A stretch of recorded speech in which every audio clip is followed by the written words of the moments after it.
Surat cyber crime સેલના ACP Yuvrajsinh ગોહિલના જણાવ્યા અનુસાર સુરતના અલથાણ ભીમરાડ ખાતે આવેલા મીરા હાઇટ્સમાં રહેતા પંકજ બાબુલાલ મોદી રાજ્ય સરકારની નેશનલ ફૂડ સિક્યોરિટી એક્ટની યોજના હેઠળ આપવામાં આવતા સરકારી અનાજના રેશન કાર્ડ ધારક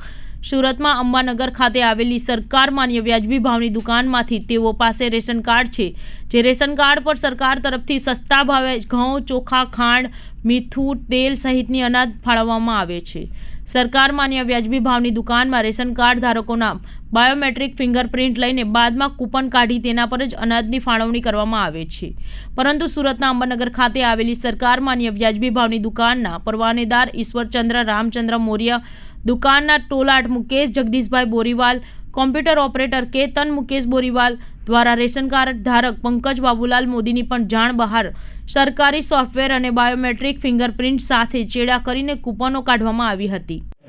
मामलतदार श्री मजूरा की फरियाद के आधार पर Surat city cyber crime police station में एक गुना दाखिल किया गया, जिसमें आईपीसी की सेक्शन 409, 420, 467, 468, 471, 120B, आईटी एक्ट की सेक्शन 66 और आवश्यक चीज़ वस्तु धारा 1955 की कलम 7 के अनुसंधान पे गुना दाखिल करके सूरत सिटी साइबर क्राइम सेल ने एक तपास हाथ धरी है, जिसमें प्राथमिक तपास में ये जानने को मिला है कि सरकार की जो स्कीम है एनएफएस है, नेशनल फूड सिक्योरिटी एक्ट के अनुसंधान पे जो व्याजबी भाव की जो शॉप होती है वहाँ पे जो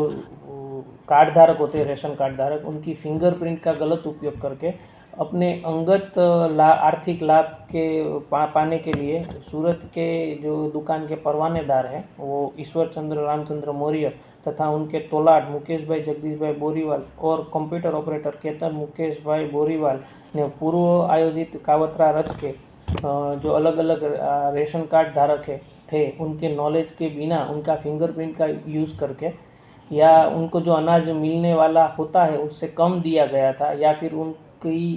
प्रेजेंस के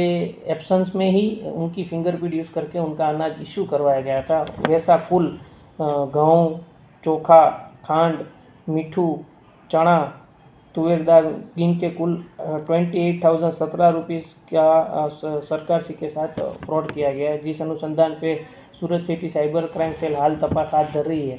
और ये जो पूरा फ्रॉड है उसमें अन्य भी कोई व्यक्ति होगा तो उनको भी तुरंत से तुरंत आइडेंटिफाई करके सूरत सिटी साइबर क्राइम सेल ये जो पूरा फ्रॉड है उसको डिटेक्ट करने की कोशिश करेंगे। अभी लोग कितने लोग से चीटिंग कर चुके हैं? प्राथमिक दृष्टि से हम देखेंगे तो उनके रिपोर्ट के अनुसंधान पे कुल 28,017 रुपीज़ का फ्रॉड उन्होंने अलग अलग लोगों के साथ किया है। सर कोई आरोपी पकड़ा गया? नहीं, हाल तपास चालू है। सर इनके ऊपर और कितनी ऐसे फ्रॉड का केस दाखिल है? हाल प्राथमिक दृष्टि से कोई अन्य उनका जो गुनाहित इतिहास मिला नहीं है। सर ये लैपटॉप है क्या है जो अभी मुद्दा माल में क्या क्या है? वो जो वहाँ से जो फ़ोन, मोबाइल और जो लैपटॉप जो शॉप से लिया गया था उसको अभी हाल तपास चालू है, उसके अंदर क्या डेटा है वो भी हम आइडेंटिफाई करेंगे। और ये नवंबर दिसंबर के सिवा भी अन्य महीनों में भी अगर ऐसा कुछ फ्रॉड उन्होंने किया होगा तो वो भी हम ये डिजिटल एविडेंस प्राप्त करके अलग अलग तपास करके और भी फ्रॉड होगा तो उनको भी हम बाहर लाने की कोशिश किसी की फरियाद आई है? हाल जो एक मामलतदार मजूरा की फरियाद के आधार पर Surat city cyber crime cell हाल तपास हाथ धर रही है।